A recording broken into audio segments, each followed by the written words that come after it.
because I get so mad at you sometimes. Hey, real quick, are you sure that this is a good time to be working out? I think we're starting soon. What? I'm working out, babe, because I got to get gains. But can you get gains later? You ever see those shake weights? You're gonna destroy something. I got real worried there. I think it looked like you're about to destroy everything. I figured this was a great time for me to lift weights to get pumped up for our show because of our topic today is team building. Hint on building. You know what I'm saying, Ben? Right. I think. Hey, Ben, do you lift weights? Do I lift weights? What do you mean by lift weights? Do you lift the weights, Ben? Do you clank the old iron? Do you heave ho on the old tie straps? I don't like these. I do not. I go to the gym. I have a gym membership, actually, and I don't use it enough. I think I've been paying for the last 3 months, and I haven't gone in once. So I'm going in today because today I need to start getting some gains. I'm lifting today. Actually, that's right. I am lifting today. Oh, you are? I have like a leftover pizza. I got to lift that out of the fridge. You got to sit it down. Got to eat it. Okay. Ben, today we're talking about team building. Right. And before we get into that, I just have to say I have been getting into the gym. Did you know this? I didn't know you started going again, no. Yep. I have been. In fact, I've been getting results. You want to see the results? Yeah, I do, actually. Let's see what you got. All right, check this out. Muscle your training. It's a very simple exercise that everybody can do right from the beginning. Look at that, Dad. You look so good. I'm getting gains. What are you laughing about, Ben? That's kind of scary.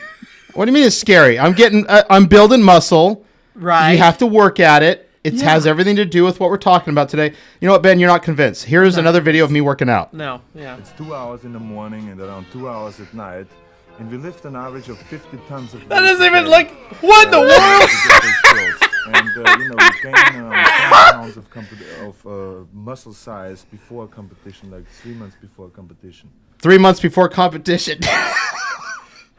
What in the world was that? I have to admit, that was from when I was a lot younger. And, I didn't shave today to show that I'm getting some gray. But I have one more video to show because you're obviously not convinced, Ben. No, not. Но это все фигня. Ты сам это понимаешь. That is terrifying. For those of you that don't know, there's a deep fake app you can look for on Google, and you can put your face on the videos. I just want to show this one again. Look at this one. It's 2 hours in the morning and around 2 hours at night. And we lift an average of 50 Look at that! weights. Look at that! This is like... And you gain around 20 pounds of Okay. That looks terrifying. Anyone watching is going to have nightmares of that tonight. All right. Well, we got to get started because today is a huge topic. And if you're watching, and please leave a comment because the comments let us know you're there and you could ask questions. And we have an absolute expert on the show today. And you do not want to miss out on getting information. You get information from me, but from this person is like, I call her the ultimate boots on the ground because she's the one-stop shop when it comes to team building. So the book I want to reference for a moment is The Membership Economy. And you may wonder, like, what does an economic book have to do with ministry and building teams? The great thing about this book, while it is a book about the subscription model based in business, and you may know a few like Netflix, Hulu, YouTube even, Costco, Amazon, right? So this book's about that, but as I was reading through this, I do this with every book that I read. I can't help but think of kids ministry and building teams and all that stuff, leadership, when I read books about just about anything. So what is the membership economy? Some say it's all about subscriptions. Others say it's about community and communication. Still others say it's about... It's about... Others say it's about community and communication. Sorry for that odd thing. I thought Ben was saying something, but he wasn't. Well, no, others say it's about belonging. Some say it's been around forever in associations, loyalty programs, and gyms like my gym membership. I think Right. the membership economy is all these things. I define membership as the state of being formally engaged with an organization or group on an ongoing basis. Members are a part of the whole, although they don't always contribute to the experience of other members. An organization able to build relationships with members, as opposed to plain customers, has, as we'll see, a powerful competitive edge. It's not just changing the words you use, it's about changing the way you think about the people you serve and how you treat them. And I want to say hint, Ben, on the people you serve. Right. Because this leadership is not about like what people do for you. It's about what we're doing together to achieve results. Right. And if Also, what's that? Yes, Ben. yeah, just but I think nowadays people more than ever, for better and for worse, people are nowadays they're more looking for a community, probably more than ever. It's Right. People are trying to find a place to put themselves. I think if it's anything, especially coming out of COVID, community is everything. There's a chapter in the book called How to Retain Members, and I won't focus on the when to let them go part. But I'm just going to read the subheadings, and you guys that are watching, you tell me if this isn't important for kids ministry. Build loyalty from the beginning. Increase engagement over time.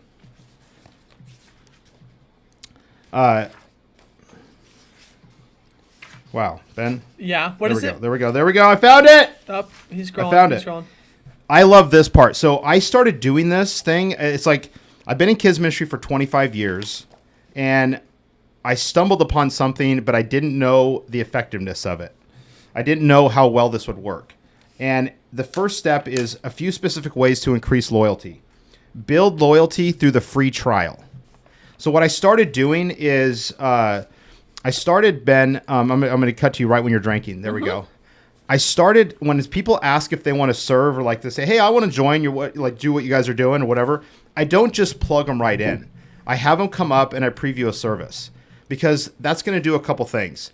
It's going to let them see what we do without necessarily committing. Right. I've had a leader one time. I never saw her again after the preview service. I remember that. Because I busted like my nose up and I was bleeding and I was speaking to the kids with a bloody nose and I was trying to mop it up, talking about Joseph. And I think I scared her off. Like, but what then is going others on? that have stayed, now you've got someone committed to your culture. Right. So build loyalty throughout the free trial. Number 2, build loyalty through the acquisition phase. That, in other words, how are you acquiring your leaders? Like, what steps are you taking? And I realized after the free trial service, like, hey, come preview a service, I have a meeting with them, and I started asking them engagement questions, like, what ways do you want to serve? Like, what parts do you want to be a part of? How much do you want to serve? All that stuff. Yeah. And then the third one is build loyalty through simplification. When someone comes onto the team, I don't overload them with all these tasks and duties. I just simply give them one duty. And if they shine in that and they show that they want more, then I just give them more. And lastly, it says build loyalty through personalization of the experience. And that's the crazy part because as I learned over the years, it's been really important to tap into someone's talent and the thing that drives them, the thing that interests them. And if you can do that, and then you've got them. And I want to point out that all 4 of those steps have the word loyalty in it. That loyalty not just to the program, but loyalty to each other. Because I think the best teammates, honestly, are friends. I have people that I work with that are on our team that I don't know that well, but I can say that we're friends. So with that being said, I've talked way too much, Ben. Do you have anything you want to add before we go to our expert? The whole subscription thing and like the trial, Yes. month trial, the week trial thing. Yes. This isn't relevant, but do you ever forget to, cancel and you end up paying for like 6 months because of a free trial? I think that's part of that thing that it said people that are on your team that you should let go. Did they forget to cancel their subscription? Is that why like they're it's there? just been too long and Right. you've left someone in the wrong spot for too long, you can actually spoil it. I'm glad you brought that up, I Ben, didn't know that. I because was just yeah. I found a video, and this video it has beeps in it because the person in Russian, so we're going to play a different song over it. But this is, have you ever been to a parking lot and someone took up 2 parking spots? Oh Yes. This guy in Russia found a solution. yeah. Oh no. Here we go. Ready? Okay. All right, here we go. Let's see it. Is it there? Вот, привет, автосеть. Oh, he hit his car? Is that what that is? Yeah, so his car's parked sideways, and so he gets out an angle grinder. What?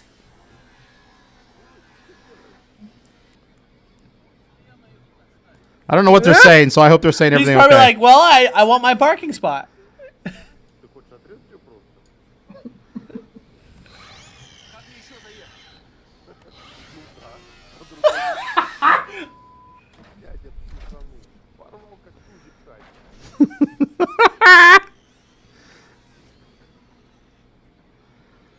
Oh, no. Okay, all right.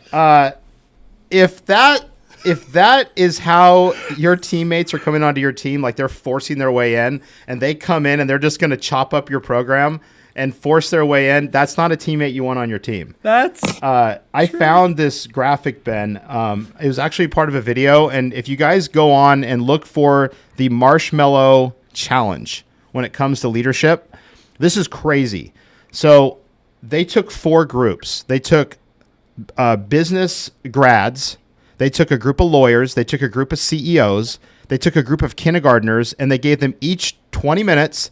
They gave them macaroni or spaghetti noodles, 1 yard of tape, 1 yard of string, and a marshmallow. And their goal is to see how tall you can make a tower with the marshmallow being at the top. And the crazy part is the 4th place team was the business grads. 3rd place team was the lawyers. 2nd place team was CEOs. 1st place was kindergartners. Kindergartners got 1st place. And the reason is because the CEOs and everyone else are like, okay, what's the plan? What's the plan? We got to get a plan going. We're going to allocate roles. We're going to do this.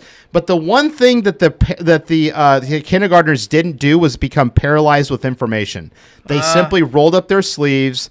They started building, and they would fail, they would rebuild. They would fail, they would rebuild. And then eventually they had the tallest tower. That's awesome.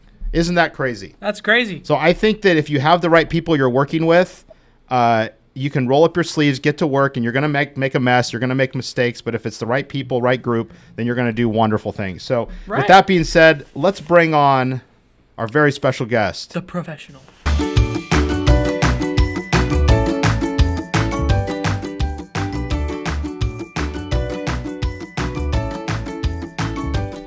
Miss Colleen. I'm Ben. Hello. How are you doing? Ben.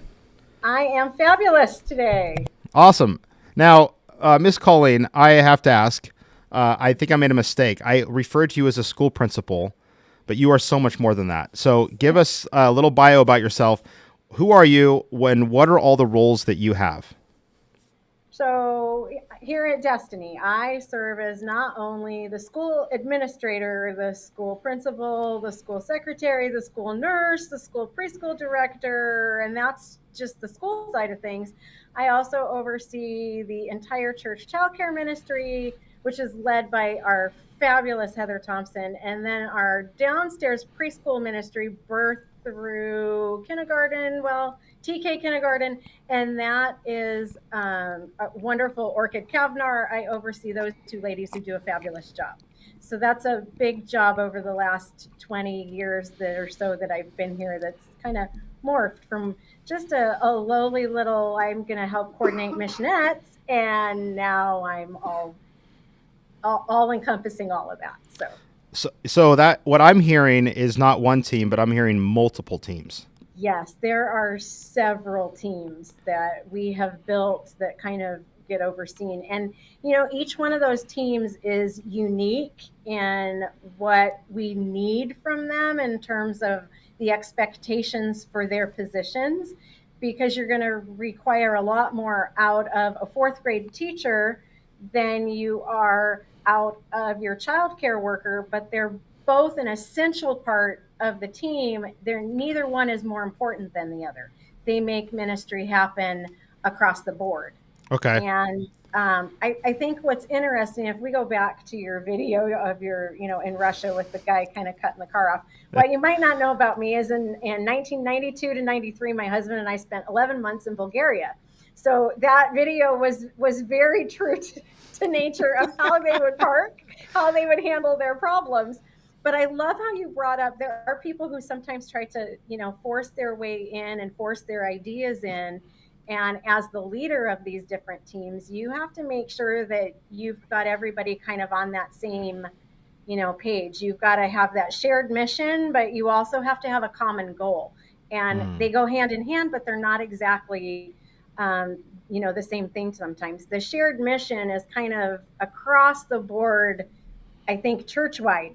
What's our mission within ministry? And then that common goal is how are we going to get that done? Yeah. And in elementary school, that looks a little different than it does in a childcare ministry, and than it does in children's ministry on a Sunday or a Wednesday. But that ultimate common goal, obviously, when we go back to what's that shared mission, all of the goals we have lead to, of course, the kids. Yeah. And I think when we're working with kids in any way, shape, or form, if we have leaders who don't put kids' needs first, they're not the right fit. Yeah. They're not. If somebody's in ministry because they want to put themselves on stage or they want to have their agenda, if it's not about the kids, why are we doing what we're doing? And that's what we need to in school too. Why do we do what we do? We do it for the kids. Why are we here? Because we value kids. We want kids to know Jesus. Yes. I know there's, I mean, I used to have severe stage fright, but now I'd love being on stage and being goofy. But if it was just for the sole reason of people seeing me, I would feel like a total, like a total sham. And why am I doing this? But you're right. It is absolutely for the kids. And when you see the kids smiling, laughing, but also learning, when you see their lives being impacted and affected, that just fuels the fire to do what we do. Going to teams, you have a school side of your brain and you have a ministry side of your brain. What would you say is the biggest difference when you're looking to build teams between school and ministry? Like, how are those two teams different? I think the differences are in the expectation that I have for the role they're going to play. Obviously, on the school side of things, it's a job. It's not just a ministry, and the commitment level is really high. They have to be able to classroom manage. They have to be able to lesson plan. They have to be able to take learning standards and create a pattern and a lesson around those. And when you're working on the ministry side of things, they have to be comfortable, obviously, overseeing the kids within their ministry, but they have to be comfortable sharing Jesus with them, because some of these kids in ministry, we don't see them every single week. In school, we see these kids every single day. Right. And so I think a little bit of that is Jesus has to be first place in ministry every single moment of what we're doing in that classroom. And in school, we absolutely bring everything around to Jesus, but we're also teaching ABCs, 1, 2, 3s, and state standards for learning. We have to hit those certain goals. So the expectation that I have in that role is a little different when I'm hiring and looking at what are your qualifications. Ministry, you have to love kids and love Jesus. School, you have to love kids and love Jesus, but you have to classroom manage and you have to be able to create that lesson and you have to be able to execute it.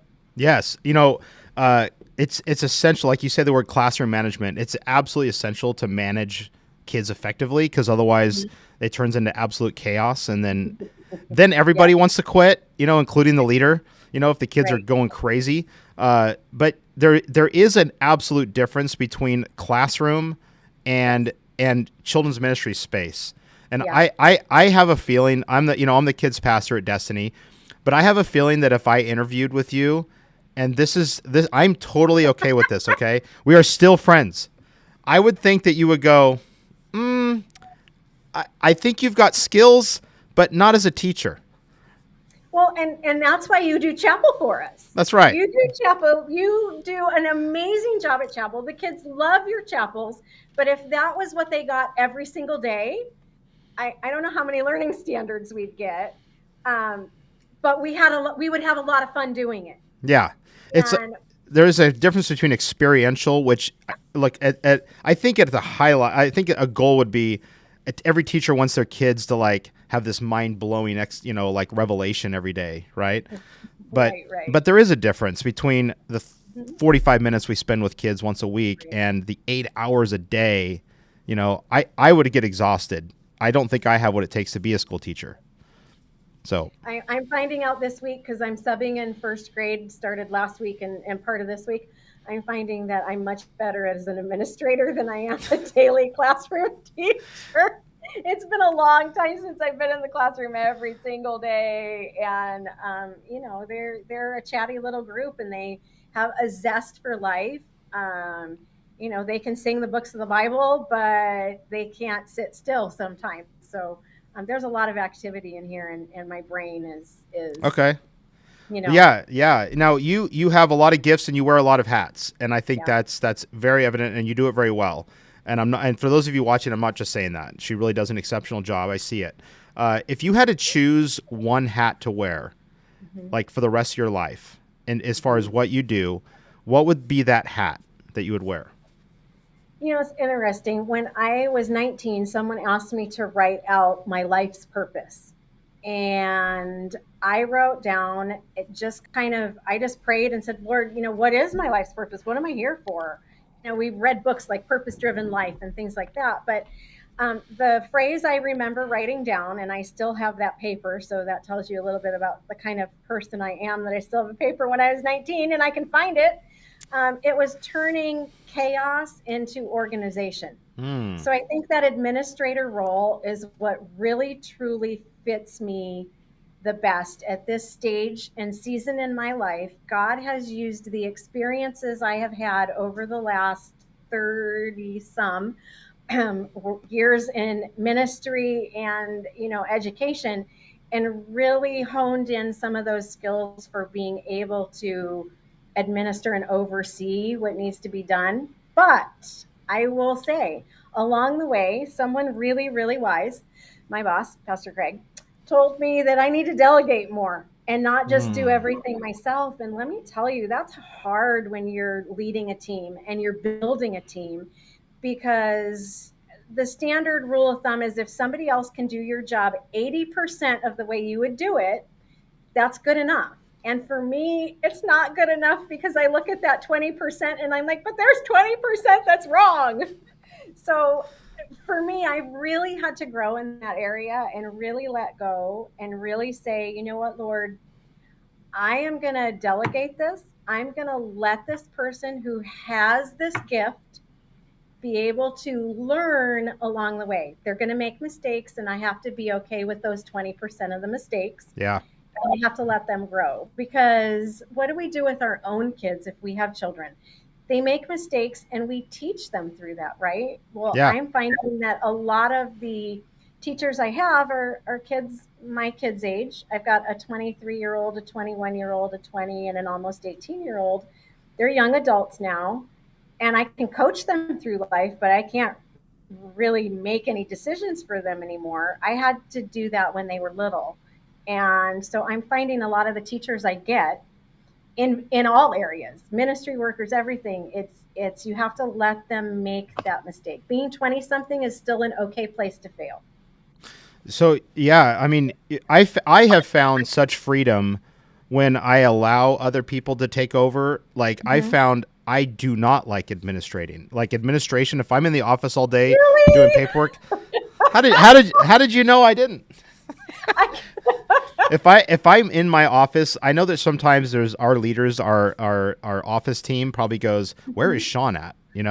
I'm up in my space tinkering and building, and and I love that. But I found that if you can delegate that, it actually frees you up.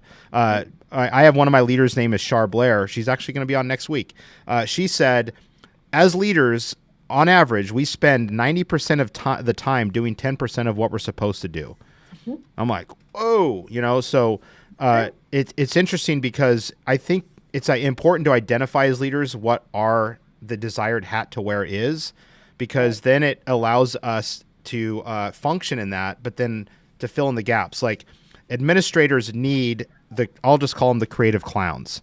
You know, the creative clowns need the administrators, because I once got into an argument with a former pastor's wife who was an administrator, and she said, you have to administrate before you create. And I went, no, you create so that you can have something to administrate. And we never saw eye to eye, but we were both right and we were both wrong. I wanted to ask you what your process is. Like, do you have a process for, I'll focus on kids ministry. What's your process for finding a teammate, like a person to come in and lead? So over the years, I think that has changed for me. And before, I would, start putting my feelers out, and I'd start asking people who are serving. I'd find some parents and say, hey, we need a lot of help. And, what can you do? And even if it's just a warm body in a room, that's what I need. And over the years, I've really, and the answer is going to sound so simple, but it's really true.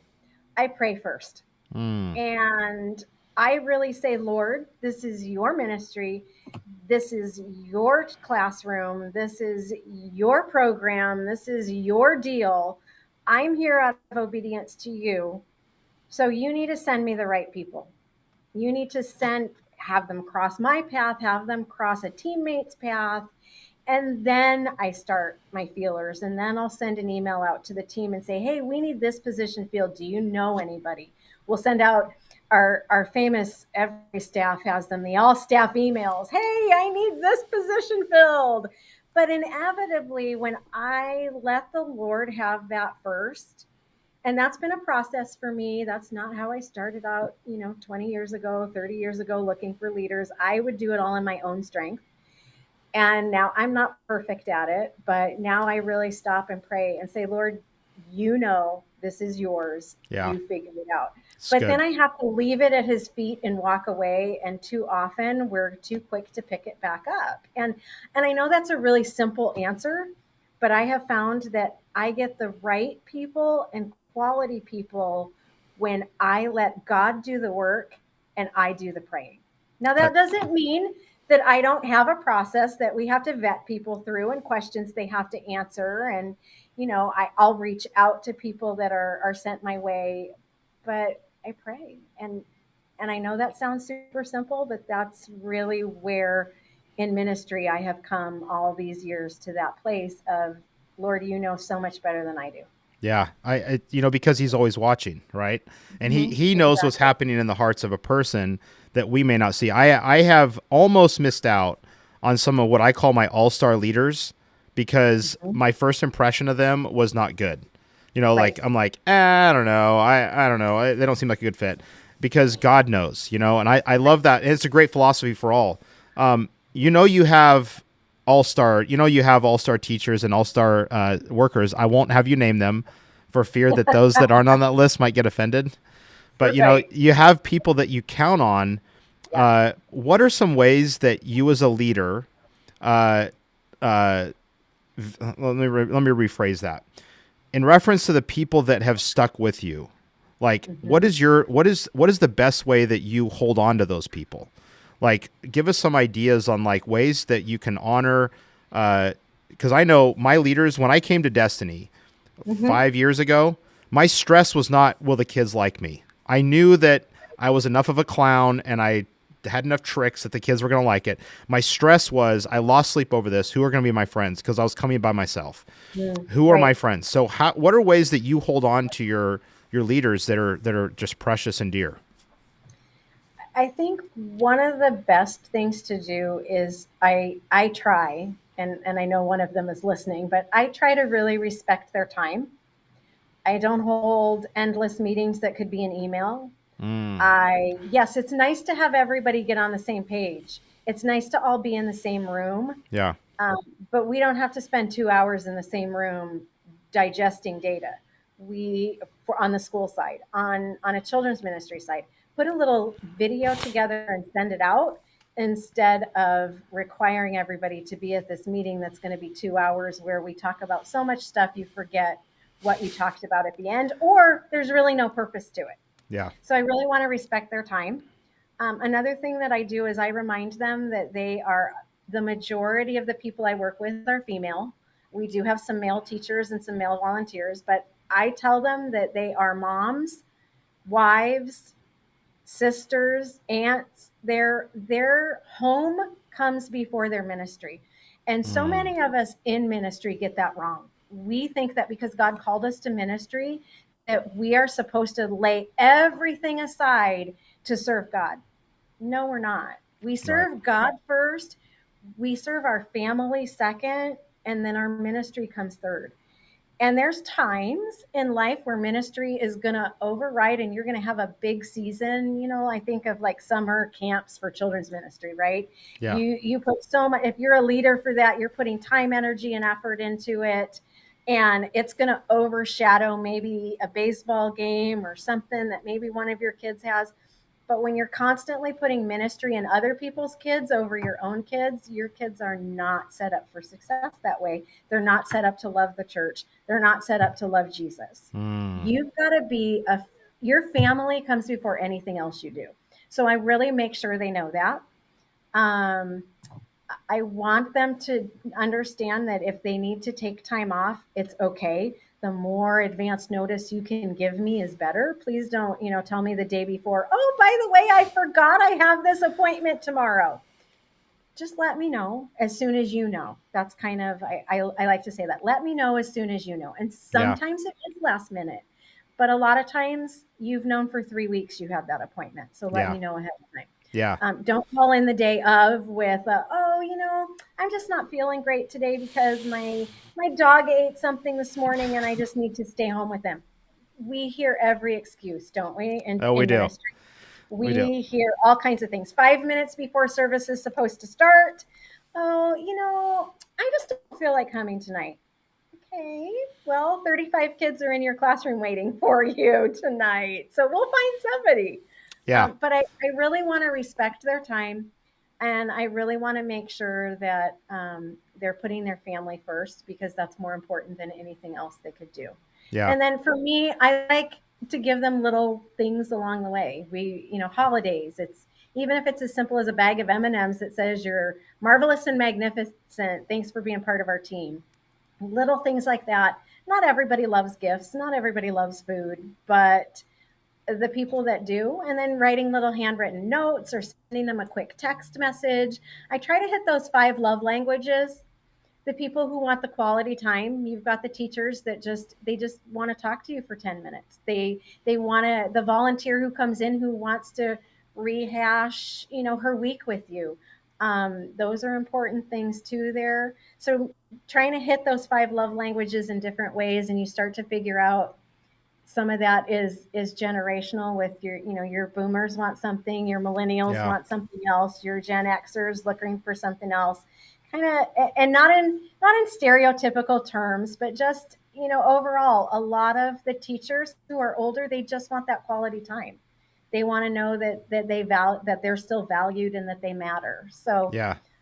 those are some of the ways I that love that you mentioned the love languages because that absolutely takes relationship. Like you can't just that. know what their love language is Mhm. without knowing them because you're hitting Yeah. missing then. And I think that communicates deep levels of care, to the people that are serving.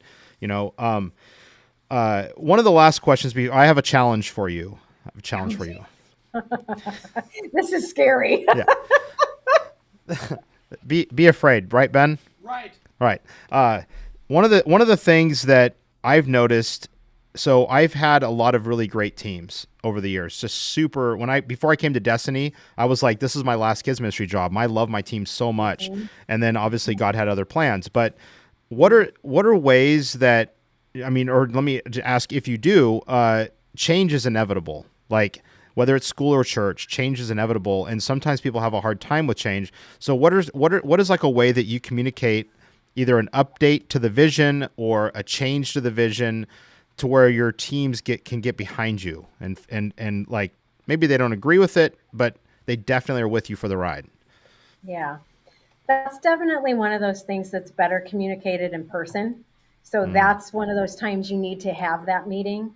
And you need to make sure your key players are there because in every team that we have ever worked with, you and me both, you have that one person you have to win over Yeah. because that person kind of sets the tone for that team. So maybe that's a one-on-one with them.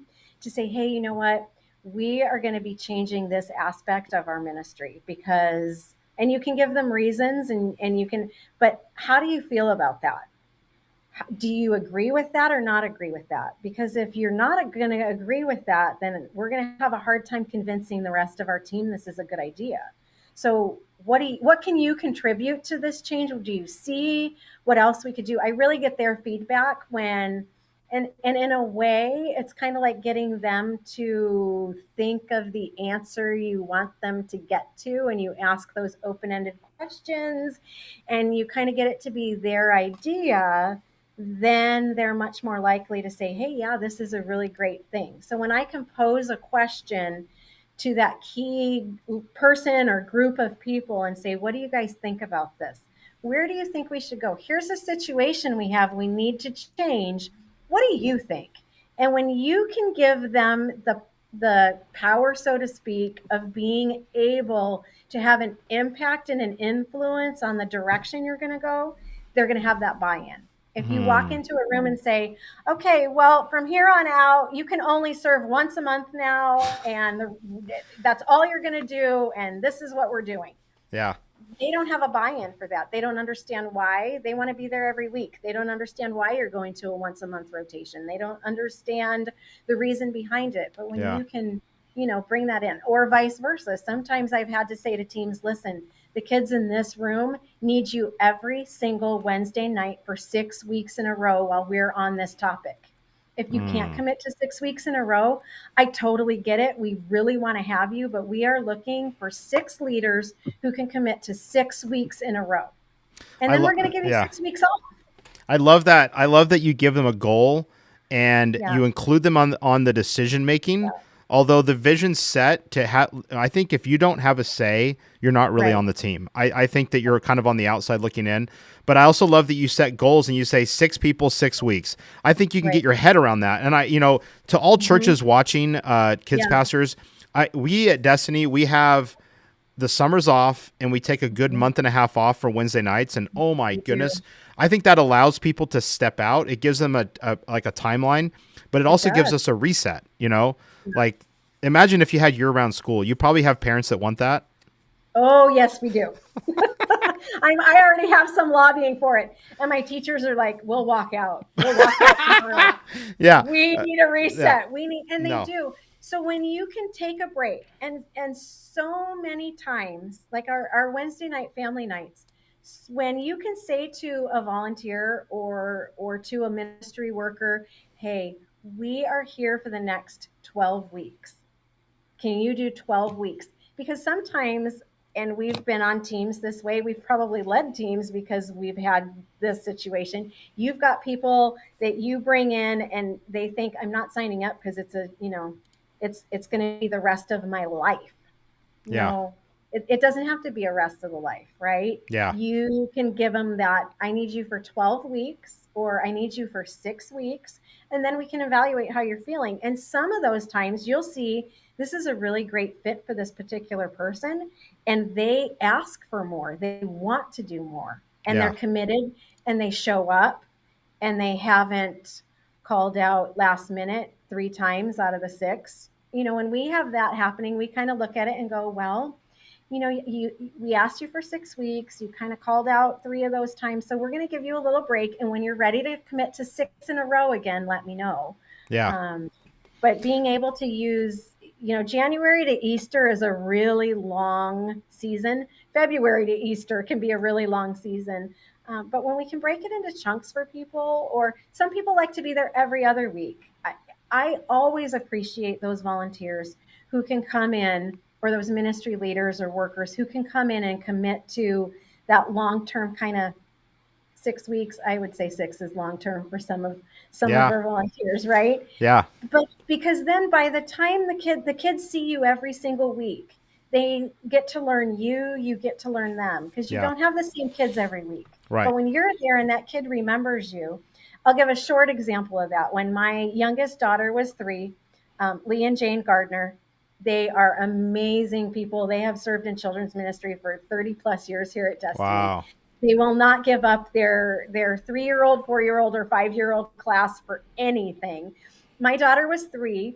and it was Lee and Jane on, one Sunday, and then there was another couple. I think it was the Coakleys that were the other couple on the other Sundays, and it was the man and that man. So my daughter would say, "Is it that man today?" Which was the Gardners, or "Is it the man today?" And that was the Coakleys. And she knew every Sunday when she walked into that room, it was either going to be that man or the man, and that was huge for someone who wasn't quite wanting to walk in the room. And because if we have parents who don't come every week, Yeah. their kids are never going to see the same person every time. Right. And we're constantly shuffling volunteers. You're working the first Sunday, you're working the second Sunday, you're working the third Sunday, you're working the fourth Sunday, and we'll fill you in when it's the fifth Sunday. Yeah. So if you're thinking of volunteering or you are a ministry volunteer, know the power of that just commitment, that 6 weeks. And if we as ministry leaders can make those chunks for our workers, we won't burn people out. No, that's so important, because I have leaders like Kanani and Dale, and if they're not there, I really feel it. The Hinkles. Right. The Hinkles, I always encourage the Hinkles. Great serving family. Yeah. In fact, Tyler said, when you make your vision the group's vision, then everyone feels a part of the goal. So true. It's true. But, the Hinkles have earned the spot to speak into the vision because they stay committed. The person that comes in once a month, like, look, I love the service, but you're not going to understand the full extent of the vision, Right. In fact, Tyler also added a comment. He said, "No VBS, LOL." And I know that you may not know this, but I'm not opposed to VBS. But one of the reasons we postponed it temporarily is that my leaders literally went, "When is VBS? Oh, please." Because the vision got lost somewhere. And so we're taking some time out to reestablish what is the identity of that. Because if the leaders are like, "When are we going to do VBS?" I'll be like, "This summer," because they're there. VBS is so interesting to me because when my kids were little, I signed up for every VBS I could find in this city, let me tell you. And they could tell you which churches did it well and which ones they liked the best. And they still remember some of the things they learned in a few of them. It's awesome. Was really kind of interesting. But the ones who did it well is when the entire church got behind it. So it wasn't just the kids department who put on the VBS. Oh, yes. It was the entire church was behind it. You had leader after leader from every ministry saying, "How can I help? Where can I fit in? Where can I do?" Yeah. And some churches that works. In other churches, it doesn't. Right. And that doesn't mean, I think sometimes as churches, we try to, and we do this even in our own lives, we try to take the vision God gave somebody else and make it ours. Well, God didn't give Destiny right now for this season. God didn't give Destiny the vision for VBS. Right. Let's send our kids and encourage our families to go around to some of those other churches that do it really well. There's nothing wrong with that. No. But we have to be, as leaders, open to God. What do you have for us this year? Is VBS on the agenda this year? Yes, exactly. And too often we'll look at it through our own human minds and go, "Nope, not doing it. Not going to happen. I don't want those kids here. They are not." No. If we can't find leaders to serve in it, then that puts the strain on us, as you and I, as ministry leaders, right? Yeah. And then we're trying to just put warm bodies in a room. And what do we know about kids? When kids know that a leader doesn't have a plan or isn't committed, they will create a plan, won't they? Yeah. And their plan is usually a whole bunch of chaos. Yep. And that is vision right there. So anyone watching this brand new, if you don't have a plan, this is Colleen's wisdom right here, and I love this. If you don't have a plan, the kids will make one for you. Woo! And boy, is that not the truth. And by the way, Tyler just responded, "If I like it or not, I will still show up." Tyler, you guys are so awesome. It's so awesome. Tyler's parents have taught him well. Yeah, they have. Now we're Colleen. There's so much to bite off of here, and I look forward to the feedback. A lot of people watch this later, and I found out there's kids ministry teams all over that watch this. So you have blessed us. You have blessed them, and I want to finish with a challenge though. We went all the way back to the beginning when I said, "Would you hire me as a teacher?" Well, let's change the question. If you had, I'm going to have you watch a video, and the deal is, you know what? I'll ask you the question afterwards. But what I need you to do is look at each character as fast as this video is. Look at each character very carefully. Okay. All right. Here we go.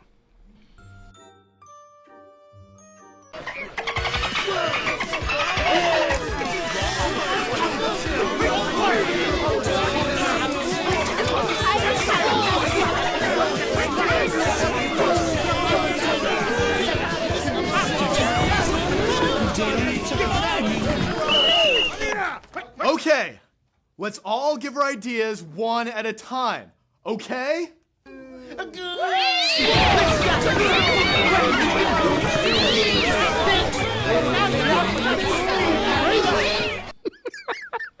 Okay. I feel like that was part of my first grade class today.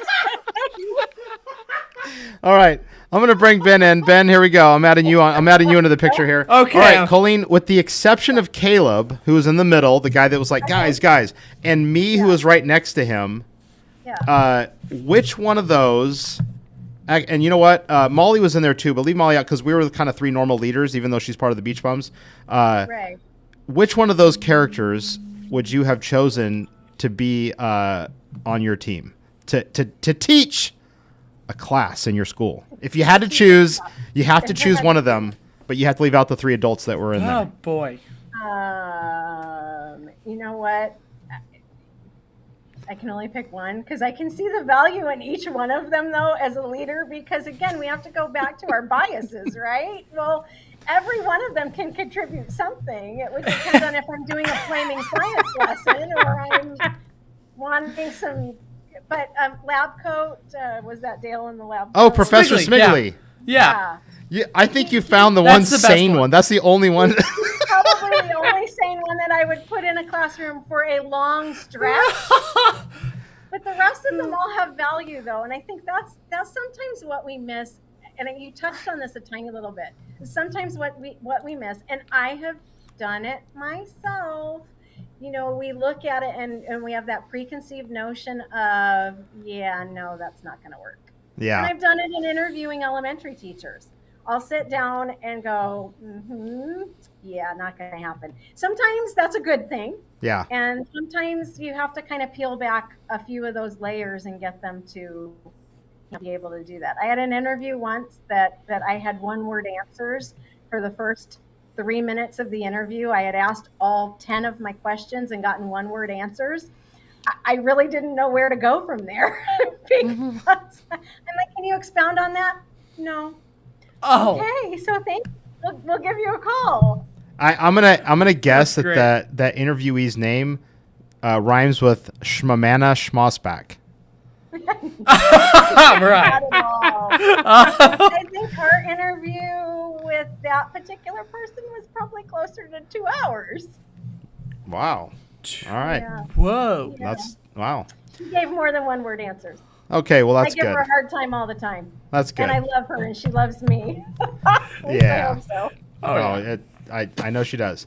All right, Ben, get that wheel ready. Oh, I we're fine. want to bring up something my dad said. He said the volunteer ethic and discipline is greater than that of a hireling. It's because the core of the volunteer is a deeply personal conviction to purpose. A hireling often sets limits only up to what is pay or demanded. So true. So sometimes we pay people and it ruins the leader in some ways because the pay defines the wow, Ben, what are you doing there? It's back cam. It's back cam. Look at that lighting. All right. Well, Colleen, it's time to spin the wheel. And so I'm gonna say thank you so much for coming on. We're gonna leave your voice on. So you know what? I'll go to here. How do I? You know what, Ben? We're just gonna have to go with it. I'm just gonna have to go here. Here we go. Now we can still hear Colleen. Can we still hear you? Okay, put the camera. Yeah. There we go. Still hear you. Okay. All right. Let's do this. Let's go add her right. There we go. All right. You know what? Ready? Oh, it's okay. Move your head. Okay, here we go. Okay, right, here we go. All right, Colleen, you say. Wait, we gotta get our wheel spin music. Wheel spin music. Here we go. Ready? Okay. 1 second. Why isn't it playing? There we go. It's epic music. Okay. Tell me when to stop. All right, you just gotta say stop.